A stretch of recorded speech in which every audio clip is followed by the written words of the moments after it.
Hi, Tam here. Let's talk about the Johnny Depp Amber Heard defamation trial. The last time I watched a live trial was the O.J. Simpson trial. So it was a long time ago, right? But this particular trial has grown on me. You know, it's become something that really I'm looking forward to watch and see the denouement of this entire saga, right? Now let's go straight to the point. My background, I'm a doctor. When it comes to sexual assault victims, I've been treating, examining, and managing sexual assault victims for just under 20 years. Actually 18 years to be precise. My first sexual assault case that I managed was in 2004, and my last case was last week. A 14-year-old girl that was raped by a neighbor. I can say with certainty that I have managed and examined more than 100 sexual assault victims, ranging from age, the youngest was a 2.5-year-old toddler, and the oldest was an 81-year-old woman. So you can see it's a broad spectrum demographics from age 2.5 to age 81, from black victims to white victims, from female victims to male victims. 90% of the cases that I've managed were women. 10% were men. The men victims of rape, and when I say sexual assault, by the way, I mean rape, right? Alleged rape. So 90% of the rape victims that I've been treating were women, and 10% were men. In the context of sexual assault, the male victims that I would see would be in the context of prisoners. So these were prisoners that were brought into hospital because they had been sexually assaulted by fellow inmates. For women, for female patients, it would be in the context of sexual assault, in a DV scenario, domestic violence scenario, or a domestic abuse, sexual abuse scenario by a partner, or by a family member, another family member.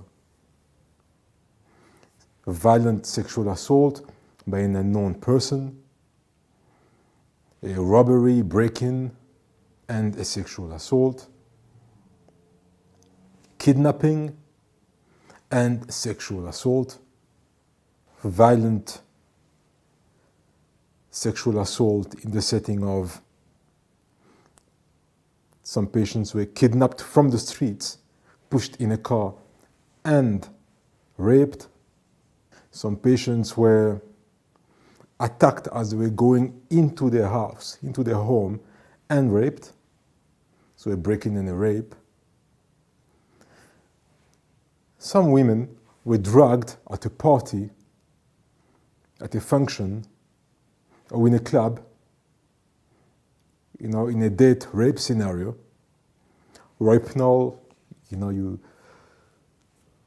lose your senses, become semi-conscious, and then you're raped. And then when you wake up, you then realize that something is wrong. You have been raped. So, these are the cases that I've been seeing throughout the years. And so, I would consider myself an expert in the field of sexual assault. Now, I am not a psychologist, I am not a psychiatrist. I am just a doctor working on the field in the ER who has been dealing with a lot of rape cases, a lot of sexual assaults of any kind, wide demographic, broad spectrum, diversity, that's my story. Now, let's talk about the case. Johnny Depp is a well-known Hollywood actor. He has been having a career spanning more than 30 years. He has been very successful at his craft. When I think about Johnny Depp, I think about Captain Jack Sparrow, Pirates of the Caribbean. Incidentally, I've only watched Pirates 1, 2, and 3. During this trial, I was shocked to discover that there had been a Pirate 4 and a Pirate 5. I have not been watching too many Johnny Depp movies, but from the top of my head, I remember Pirates of the Caribbean, Willy Wonka and the Chocolate Factory, or is it Charlie or the Chocolate Factory? Willy Wonka, What else? Alice in Wonderland. These are the movies I remember. The Rum Diary. And more recently, I think last year, I watched a movie with Forest Whitaker about the murder of the notorious B.I.G. I can't remember the name of the movie, but it was about gangs in the LAPD and all that stuff. It was quite a well-presented movie. Johnny Depp is a household name in Hollywood, like I said, a top-billing A-lister, worth mentioning in the same breath as a Leonardo DiCaprio, a Brad Pitt, a Tom Cruise, a Denzel Washington. He used to be married to French singer and star Vanessa Paradis. They then divorced and he remarried. He married Miss Amber Heard. I first heard of Amber Heard, I think it was about 4 years ago, around 2018, when I became aware that allegations of abuse were being leveled against Johnny Depp. Apparently, the man was a wife beater. It's an article I read, lost track of it. I remember reading that later on that he went to trial for defamation in the UK and he lost his trial. So I took it that, he was guilty. And I thought at the time, you never know with actors or singers or, public figures, because you see them in a certain way and they could be completely different people. That was just my impression. So I thought, it turns out he was a violent abuser of his wife. Didn't pay too much attention to that, life goes on. And then now, or rather the last 2 years, because of the pandemic and stuff, I think I haven't heard too much about that. But somehow last year I started hearing that Johnny Depp might actually be innocent. His ex-wife might have lied about the whole thing or something like that, Again, I didn't pay too much attention until the defamation trial now. As for Amber Heard, I don't know too much about her. I had never heard of Amber Heard until this entire Me Too movement. I am a victim of sexual violence and the charges laid against Johnny Depp. Before that, I didn't know who it was. I didn't even know that Johnny Depp was married to her. In my mind, I thought he was still married to Vanessa Paradis, right? I didn't know she was an actress. It turns out she was in a movie called Aquaman. I've never seen the movie. And yeah, basically I know nothing about her really, you know. So that's how I approached this trial. So the trial started, this current defamation trial. And, you know, I thought it was interesting to watch. Let's see what happens. Is he a wife beater or is he not? It's been very interesting. Johnny Depp has been talking about his life, how he started acting. You know, it was almost like a documentary, you know, how he started, you know. And then when I heard about his story now, about the sexual violence and the allegations, you know, I started thinking, yeah, maybe he didn't do it. But then again, I was quite surprised to hear that the man, throughout the years, has been doing so much drugs, so much drinking, so much weed, so much drugs in general, you know, I mean, weed, cocaine, opioids, alcohol, you know. That was a surprise because I never thought that he was the type to go off the rail like this, you know. So anyway, after that, we heard a lot of witnesses. Most witnesses brought by Mr. Depp's team were saying that no, I've never seen any assault on Miss Heard. I've never seen any injuries on Miss Heard. You know, so I started thinking, okay, but maybe could she be lying? Maybe she's lying. But then these guys, many of these guys were still employed by Mr. Depp. So, you know, are you really going to go against your employer, your current employer? Right? It's difficult. And then I heard witnesses for Miss Heard. And I heard the defense. And I heard Miss Heard's legal team, especially a lawyer called Elaine and a Mr. Rottenborn. And again, I felt like, you know, they would not come with stuff that were very consistent. No real proof, actually no proof at all. Yes, some video footage, some audio clips, some text messages, but nothing that can confirm that she has been the victim of assault. So I really started to think that it seems like she's been lying. And then the audio clip and the video footage and the pictures of Johnny Depp being passed out or asleep, you know, I started thinking, but okay, but you were married back then, and this is off. I mean, you're saying you love your husband, or you loved your husband at the time, yet you take pictures of him in an uncomfortable position. If you really love someone, if you really love your partner, your children, your parents, and you find them on the floor, sleeping or passed out or unconscious, I think your first reaction is to protect your loved one, to protect the person you love.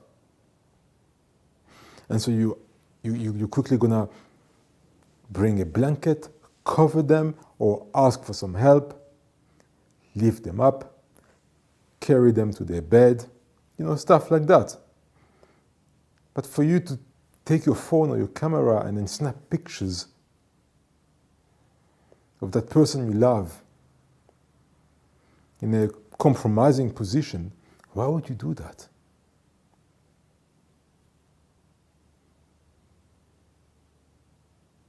There was a video I remember of Johnny Depp being very upset and kicking and slamming cupboards in the kitchen.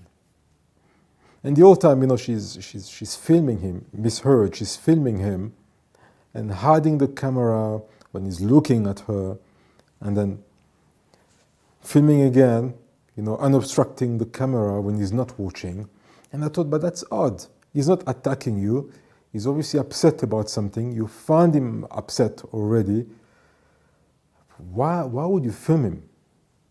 Unless you already were thinking about today, your day in court, when you can prove that he is a sexual or a physical abuser.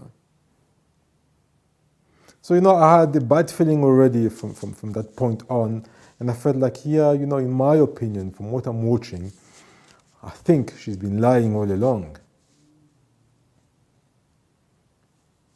Which brings us to the latest in this defamation trial,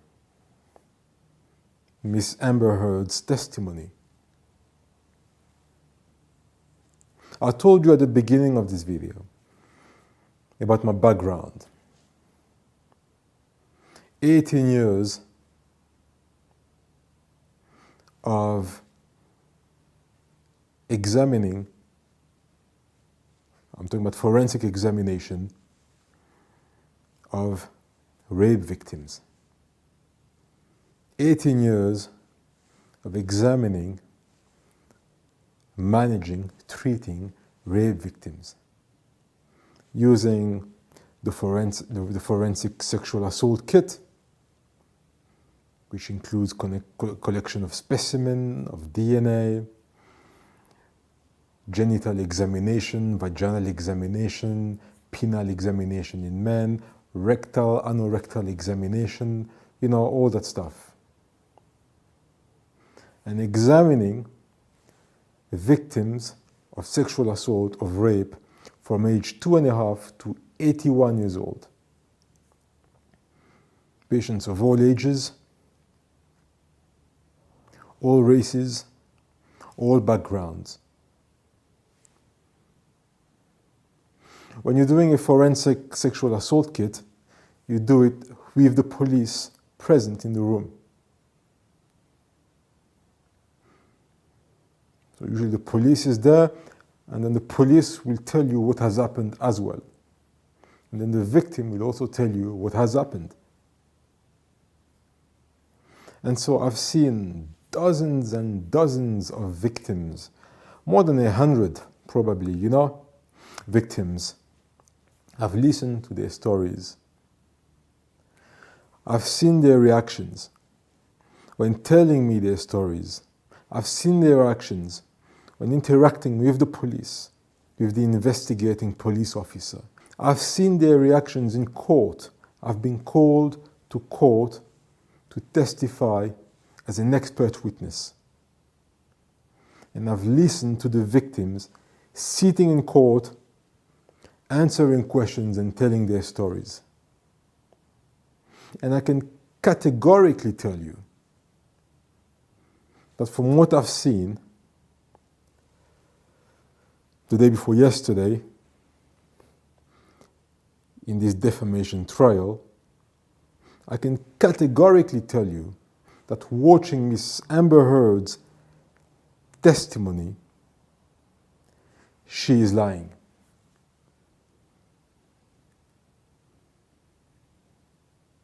I am, at this point, certain that there are a lot of lies in her testimony.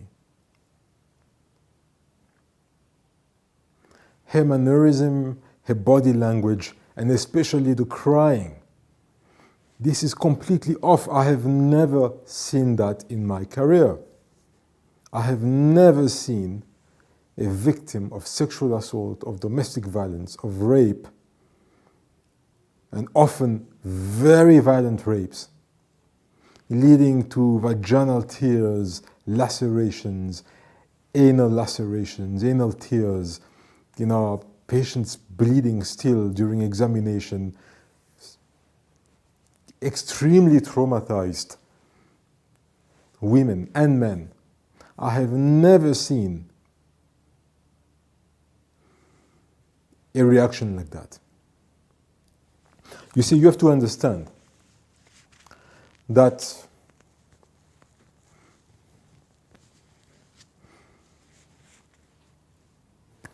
women and men who report sexual assault, rape, are very strong people. It takes strength to report something like that and submit yourself to a forensic examination shortly after being sexually assaulted. To sit there with a doctor that you've never seen before, and a nurse that you've never seen before, and a police officer, and have your legs spread open with a flashlight shining brightly into your genitalia, and for me to start collecting specimen with a swab from your vagina, going in your vagina, putting a speculum in, opening up your vagina, basically dilating it so I can see the vaginal canal and take a specimen from your cervix. And then swabbing your vulva, your labia minor and major, and if there was anal penetration, swabbing your anus, your rectum, your perineum, taking, it's a very traumatic experience in itself. And yet I had to do that to all victims of sexual assault. Like I said, from age 2.5 to 81. So having observed these patients during examination and in court during their testimonies, I can tell you that Miss Amber Heard's testimony was a lie. Victims of sexual assault, number one, they are very strong. I would explain to them the procedure and the reason for doing this, being finding incriminating evidence to catch the assailant, the rapist, and put him behind bars for a very long time. And they would understand. I would do some counseling. Sometimes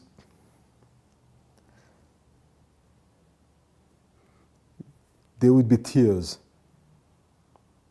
but they would never cry like Miss Amber Heard was crying. That's point number one. I have never seen a victim acting the way Miss Amber Heard was acting in court. Yes, there would be tears. Yes, they would have to break and regain their composure, thinking about what has happened.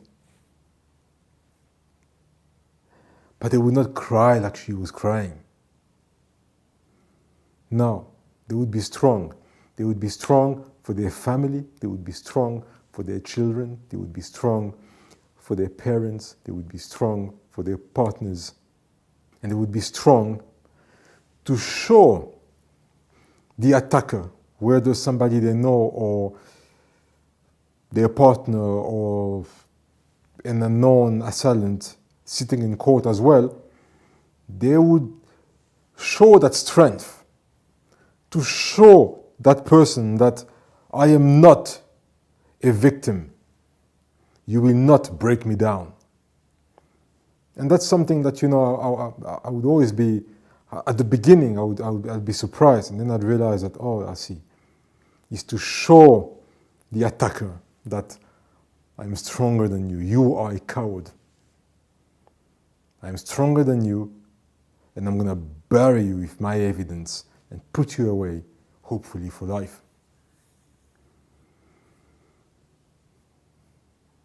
And like I said, sometimes there'll be tears, sometimes they'll cry a little bit, but never like Miss Amber Heard was doing. I could just see that this was fake. So that's point number one. Point number two. When recounting the story, you would really have to pry in and extract information. They would not just volunteer information. Or Johnny came, put me on the bed,